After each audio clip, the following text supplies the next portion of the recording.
Vote যত এগিয়ে আসছে রাজনীতির উত্তাপ তত বাড়ছে, বেলাগাম হচ্ছেন বিভিন্ন নেতা এবং তাদের বিরুদ্ধে নির্বাচন কমিশনে যাওয়া হচ্ছে, প্রার্থীপদ প্রত্যাহারের আর্জি জানানো হচ্ছে।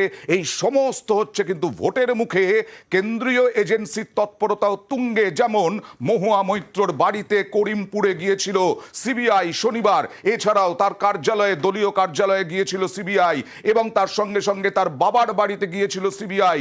এই শনিবারের পর এবার আজ ইডি তলব করলো মহুয়া মৈত্রকে এবং ফেমা অর্থাৎ বিদেশি মুদ্রা লেনদেনের কেসে, অর্থাৎ ঘুষ, তার পাল্টা হচ্ছে ঘুষের বদলে প্রশ্ন লোকসভায়, তাই নিয়েই এই এই এই সেই কেসেই এবার ইডি তলব। কথা বলবো প্রতিনিধি অমিতের সঙ্গে। অমিত, বিস্তারিত জানতে চাইবো।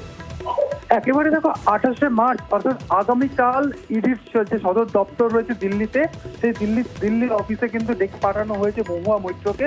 মূলত যেটা অভিযোগ যেটা উঠছে, violation of the foreign exchange management act, অর্থাৎ ফেমা অ্যাক্টের ভায়োলেশন হয়েছে এমনটা কিন্তু অ্যালিগেশন রয়েছে মহুয়া মৈত্রের বিরুদ্ধে, এমনটা কিন্তু ইডির তরফ থেকে বলা হচ্ছে। সেক্ষেত্রে আগামীকাল ইডির যে দিল্লি দপ্তর রয়েছে, সদর দপ্তর রয়েছে, সেখানে তাকে তলব করা হয়েছে। আমরা দেখেছি যে গত সপ্তাহে লোকপালের নির্দেশে সিবিআই যে তার বিরুদ্ধে তদন্ত করছে, সেই তদন্তে আমরা দেখেছি যে এফআইআর করার পাশাপাশি তার করিমপুরের অফিসে বাড়িতে যেমন অভিযান চালানো হয়, একই সঙ্গে তার যে আলিপুরে তার বাবা যে ফ্ল্যাটে থাকেন, সেখানেও কিন্তু সিবিআইয়ের তরফে অভিযান চালানো হয়েছে। এবার ইডির তরফে ফেমা অ্যাক্ট ভায়োলেশন করার জন্য মহুয়া মৈত্রকে তলব করা হলো এবং আগামীকাল তাকে তলব করা হয়েছে। ওকে, তার মানে ভোটের মুখে এবার ইডি তলব। আর শান্তনু সেন কি বলছেন, তৃণমূল মুখপাত্র বলছেন ভোটের আগে ভয় দেখানোর একটা পদ্ধতি এটা। কি বলছেন দেখুন। নির্বাচন ঘোষণা হয়ে যাওয়ার পরেও, নির্বাচন আচরণবিধি চালু হয়ে যাওয়ার পরেও সারা দেশ জুড়ে বিরোধীদের বিরুদ্ধে যেভাবে পরিকল্পিত চক্রান্ত চলছে, এটা রাজনৈতিক প্রতিহিংসা পরায়ণতা ছাড়া কিছু না। তা নাহলে একজন নির্বাচনে মনোনীত প্রার্থী সে যখন প্রচারে ব্যস্ত, সেই সময় তাকে এইভাবে ডেকে বিব্রত করা, এটা রাজনৈতিক প্রতিহিংসা পরায়ণতা। এটা সারা দেশ জুড়ে হচ্ছে এবং নির্বাচন যত এগিয়ে আসবে তত হয়তো এগুলো বাড়বে। কিন্তু এগুলো যত বাড়বে তাদের ভোট কমবে এবং তৃণমূল কংগ্রেসের ভোট পশ্চিমবাংলার মুখে বাড়বে।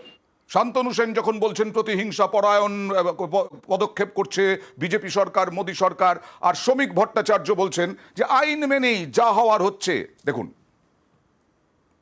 যা হচ্ছে কোর্টের নির্দেশে হচ্ছে, কোর্টের নজরদারিতে হচ্ছে পশ্চিমবঙ্গের বহু তদন্ত, যেখানে দেশের আভ্যন্তরীণ নিরাপত্তা কম্প্রোমাইজ হয়ে যাচ্ছে, সেটা নিয়ে তদন্ত হবে, এটা তো স্বাভাবিক। এখন তদন্ত কোন পথে চলবে, তদন্ত কিভাবে কে করবেন, এটা তো সম্পূর্ণ তদন্তকারী সংস্থার বিষয়।